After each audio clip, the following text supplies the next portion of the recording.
आजकाल हृदयविकाराचे भरपूर प्रमाण वाढले आहे. आपण जेव्हा सकाळी न्यूज चॅनल लावतो तेव्हाच आपल्याला अशा बऱ्याचशा न्यूज ऐकायला मिळतात की अमुक अमुक व्यक्तीचा हृदयविकाराच्या झटक्याने मृत्यू झाला आहे. तर काल परवापर्यंत एकदम तंदुरुस्त धष्टपुष्ट असलेले व्यक्ती हृदयविकाराच्या झटक्याने मरत आहेत. जे व्यक्ती शारीरिकदृष्ट्या देखील आपल्याला तंदुरुस्त दिसतात, धष्टपुष्ट दिसतात, परंतु अशा लोकांना देखील हृदयविकाराचा झटका येतो, आपण हे बघितलं आहेच. लेटेस्ट न्यूज मध्ये आपण बघितलं 2-3 महिन्या पहिले श्रेयस तळपदेला हृदयविकाराचा झटका येऊन गेला. तर असं का होतं? कशामुळे हृदयविकाराचे प्रमाण वाढत आहेत किंवा हृदयविकार कशामुळे होऊ शकतात? तर वाढलेल्या कोलेस्ट्रॉलमुळे. तर हे जे कोलेस्ट्रॉल आहे ते कशामुळे वाढते, कोलेस्ट्रॉलची लेवल कशी चेक करावी, तसेच कोलेस्ट्रॉल नियंत्रणात आणण्यासाठी घरगुती आणि आयुर्वेदिक काय उपाय करू शकतो याबद्दलची माहिती आपण आजच्या व्हिडिओमध्ये बघणार आहोत. तेव्हा व्हिडिओ शेवटपर्यंत नक्की पहा. नमस्कार, मी डॉक्टर सविता रांजेवार. माझ्या डॉक्टर सविता व्लॉग मध्ये तुम्हा सर्वांचं खूप खूप स्वागत आहे. तर कोलेस्ट्रॉल, चरबी हे आपण क्वचितच चेक करतो, परंतु ही जी चरबी आहे ती कधी चेक केली पाहिजे, त्याचं काय प्रमाण असलं पाहिजे, चरबी का वाढते, या सर्वांची माहिती देखील असणं गरजेचं आहे. चरबी वाढणे, कोलेस्ट्रॉल वाढणे यामुळे फक्त हृदयविकारच होतो का, हृदयरोगच होतो का? तर नाही. जर चरबी वाढायचं प्रमाण सुरू झालं याचाच अर्थ आपल्याला हाय बीपी, हृदयविकार तर होईलच, पण मधुमेह यासारखे जे विकार आहेत ते जडण्याचे सुद्धा चान्सेस वाढलेले असतात. तर चरबी कुणाची नेमकी वाढते? ज्यांना खाण्यापिण्याच्या ज्यांचा चुकीच्या सवयी आहे, खाण्यामध्ये तेलकट तळलेले पदार्थ जास्त प्रमाण आहे, तसेच ज्यांच्या दैनंदिन जीवनामध्ये अव्यायाम म्हणजे कुठल्याही प्रकारचा व्यायाम नाही, किंवा अशा लोकांमध्ये देखील कोलेस्ट्रॉल वाढलेले बघितले जाते ज्यांना फॅमिली हिस्ट्री आहे, किंवा पुरुषांमध्ये स्त्रियांपेक्षा जास्त प्रमाणामध्ये चरबीचे प्रमाण बघितले जाते. तर हे जे कोलेस्ट्रॉल आहे ते 2 प्रकारचे असतात. तर आपल्या शरीरामध्ये एलडीएल आणि एचडीएल अशा 2 प्रकारचे कोलेस्ट्रॉल असतात. तर एलडीएल म्हणजे लो डेन्सिटी लिपोप्रोटीन, जे आपल्या शरीराला अतिशय घातक आहे, आणि एचडीएल म्हणजे हाय डेन्सिटी लिपोप्रोटीन, जे आपल्या शरीरासाठी अतिशय चांगले आहे. आणि म्हणूनच आपल्याला आपले कोलेस्ट्रॉलची लेवल जाणून घेणं महत्त्वाचं आहे. कोलेस्ट्रॉल हे एक प्रकारचं लिपिड आहे, म्हणजे चरबी आहे, जी आपल्या शरीराला तेवढीच आवश्यक देखील आहे. परंतु जेव्हा त्याचं प्रमाण जे आहे ते जास्त होतं तेव्हाच ते आपल्याला धोकादायक ठरू शकतं. जेव्हा या कोलेस्ट्रॉलची लेवल अति प्रमाणात वाढते तेव्हा हे कोलेस्ट्रॉल धमनींच्या ठिकाणी, जे आपल्या आर्टरीज असतात त्या ठिकाणी साचायला सुरुवात होते. म्हणजे त्या ठिकाणी कडक अशा धमन्या व्हायला सुरुवात होतात. त्यालाच एथेरोस्क्लेरोसिस असे म्हणतात. आणि ह्या एथेरोस्क्लेरोसिसमुळेच गंभीर समस्या उद्भवू शकतात.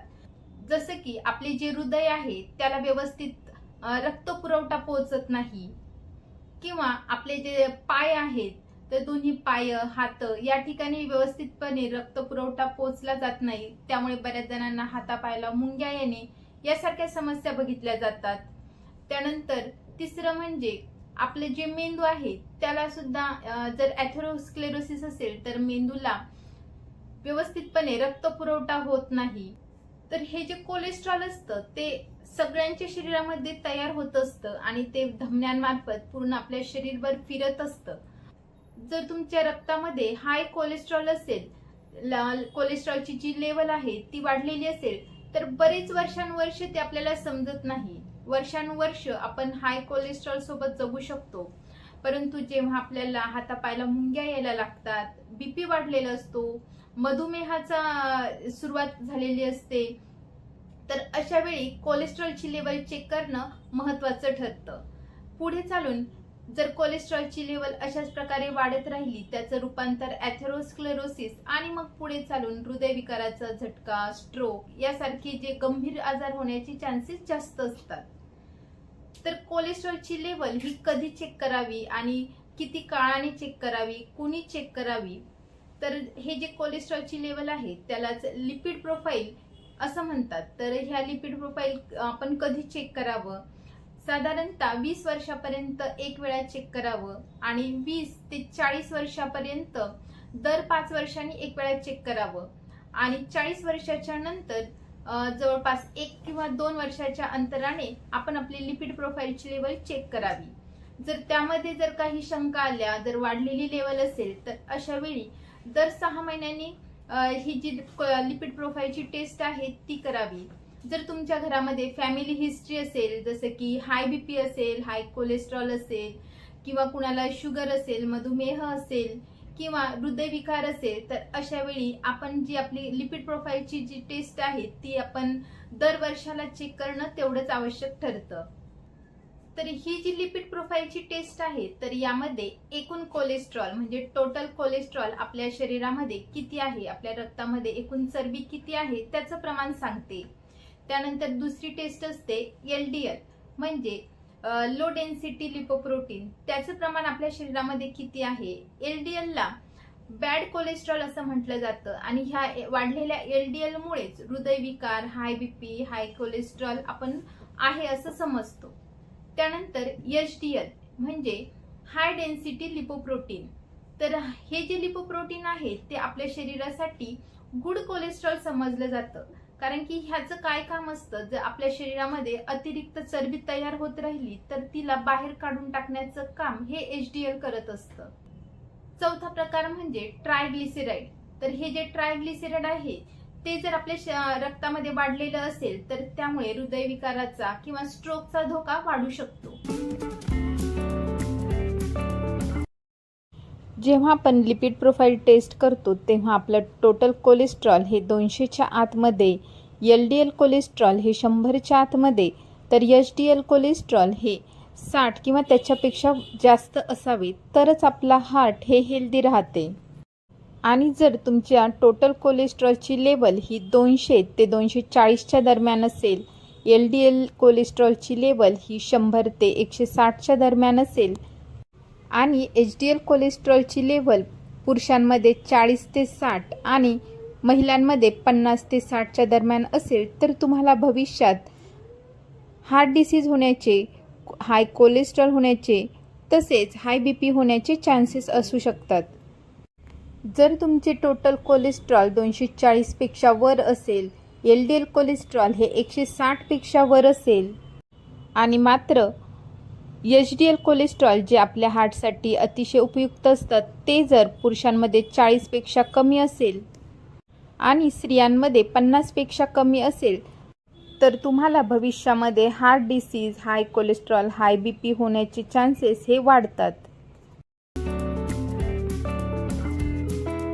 आजकाल बाहेरचे जंक फूड खाल्ल्यामुळे लहान मुलांना देखील हार्ट अटॅक आलेले आपण बघतो. तर लहान मुलांमध्ये एकूण कोलेस्ट्रॉल हे 170च्या खाली असावे, ट्रायग्लिसराईड 150च्या खाली असावी, LDL कोलेस्ट्रॉल 110च्या खाली असावे, तर HDL कोलेस्ट्रॉल हे 45च्या वर असावे. वय वर्ष 20 पेक्षा मोठ्या पुरुषांमध्ये टोटल कोलेस्ट्रॉल हे 125 ते 200च्या दरम्यान असावे, ट्रायग्लिसराईड 150च्या खालीच असावे, LDL कोलेस्ट्रॉल हे 100च्या खाली असावे, तर HDL कोलेस्ट्रॉल हे 40 किंवा त्याच्यापेक्षा वर असावे. वय वर्ष 20 पेक्षा वरील स्त्रियांमध्ये टोटल कोलेस्ट्रॉल हे 125 ते 200च्या दरम्यान, ट्रायग्लिसराईड हे 150च्या खाली, तर LDL कोलेस्ट्रॉल हे 100च्या खाली आणि HDL कोलेस्ट्रॉल हे 50 किंवा त्यापेक्षा जास्त असावे. वाढत्या वयानुसार कोलेस्ट्रॉलची लेवल चेक करण्याची फ्रिक्वेन्सी देखील वाढते. तसेच जर तुम्हाला काही कौटुंबिक इतिहास असेल, तुमच्या आईवडिलांना किंवा भावाला, बहिणीला हार्ट अटॅकची हिस्ट्री, हाय कोलेस्ट्रॉलची हिस्ट्री, हाय बीपीची हिस्ट्री किंवा डायबिटीसची हिस्ट्री असेल तरीसुद्धा तुम्हाला तेवढ्या फ्रिक्वेन्सीने कोलेस्ट्रॉलची लेवल चेक करावी लागते.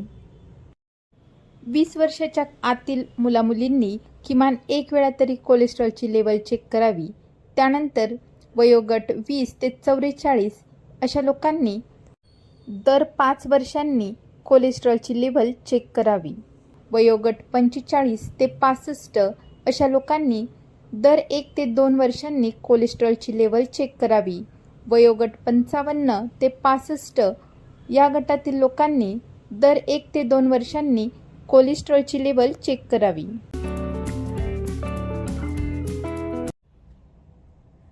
आता आपण बघूयात की हे जे कोलेस्ट्रॉल आहे त्याचे आयुर्वेदिक दृष्ट्या काय विवरण केले जाऊ शकते. तर आपल्या शरीरामध्ये 3 दोष असतात आणि 7 धातू असतात. त्यापैकी जर कफदोष वाढायला सुरुवात झाली म्हणजे भूक नसताना जेवण करणं, अग्निमांद्य असताना जेवण करणं, आळस करणं, कुठल्याही प्रकारचा व्यायाम न करणं, अशी बरीचशी जी कफ वाढण्याची कारणं आहेत जी मी ऑलरेडी एका व्हिडिओमध्ये शेअर केली आहेत, त्या सर्व कारणांमुळे जर आपल्या शरीरातील कफदोष वाढला तर त्यामुळे कोलेस्ट्रॉल वाढण्याची शक्यता ही जास्त बघितली जाते. त्यानंतर मांसवृद्धी, मांस धातूची वृद्धी झाल्यामुळे सुद्धा हाय कोलेस्ट्रॉल होण्याचे चान्सेस जास्त असतात.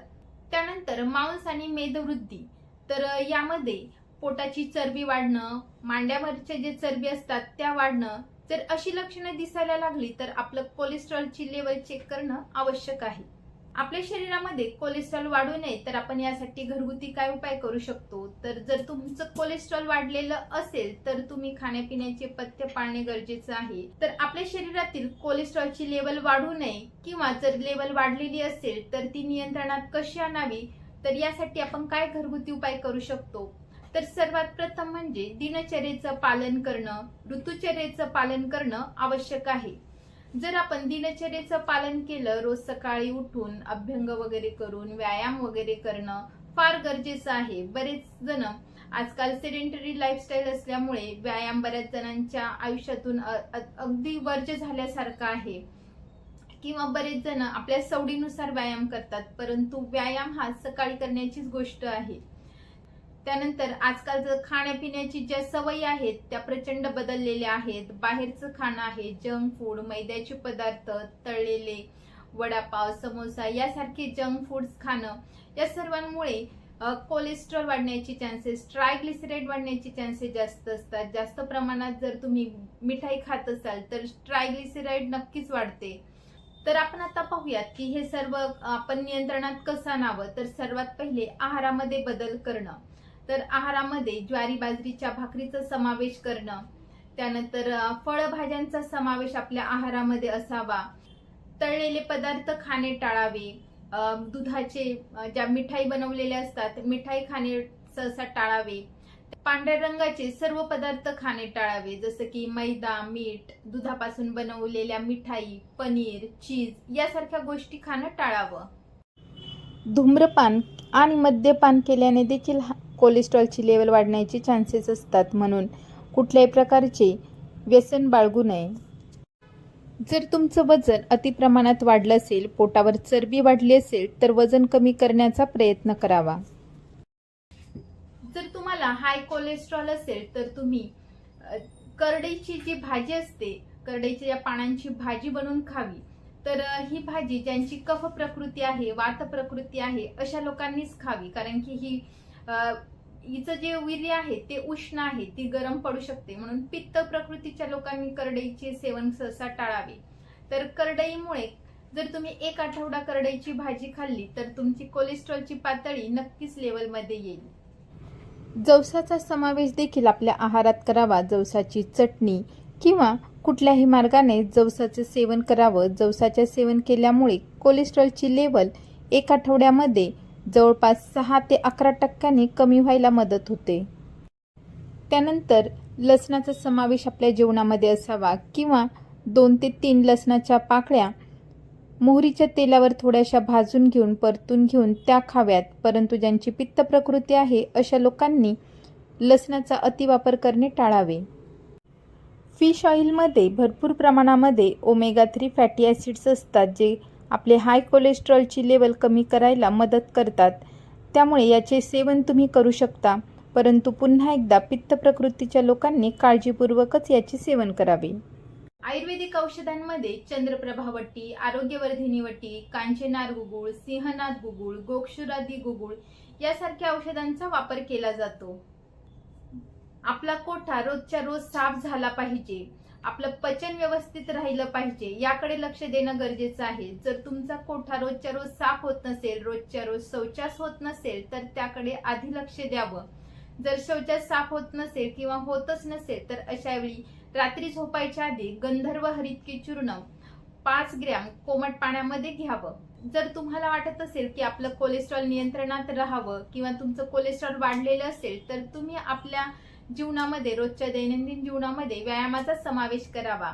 तर यामध्ये वॉकिंग म्हणजे रेग्युलर चालणं असावं किंवा घरच्या घरी करणार असाल तर सूर्यनमस्कार कमीत कमी 2 आणि जास्तीत जास्त 25 सूर्यनमस्कार तुम्ही रोजच्या रोज घातले पाहिजे. बरेच जण रात्रीच्या जेवल्यानंतर वॉकिंग करतात परंतु ते सुद्धा चुकीचं आहे. तर रात्रीच्या जेवल्यानंतर शतपावली म्हणजे 100 पावलेच फक्त चालावे, त्यापेक्षा अधिक चालू नये. त्याऐवजी तुम्ही वज्रासन करावे. तर वज्रासनामुळे आपला जो रक्त पुरवठा आहे तर तो सगळा रक्त पुरवठा आपल्या पोटाच्या दिशेने जातो आणि आपलं जे जेवण आपण जे जेवण केलेलं असतं त्याचं पचन व्यवस्थित होतं. जर आपण घेतलेला आहार जर व्यवस्थित पचला तर त्यापासून चांगला रसधातू, त्यानंतर चांगला रक्तधातू, मांसधातू, मेदधातू म्हणजे चरबी चांगल्या प्रकारे बनते.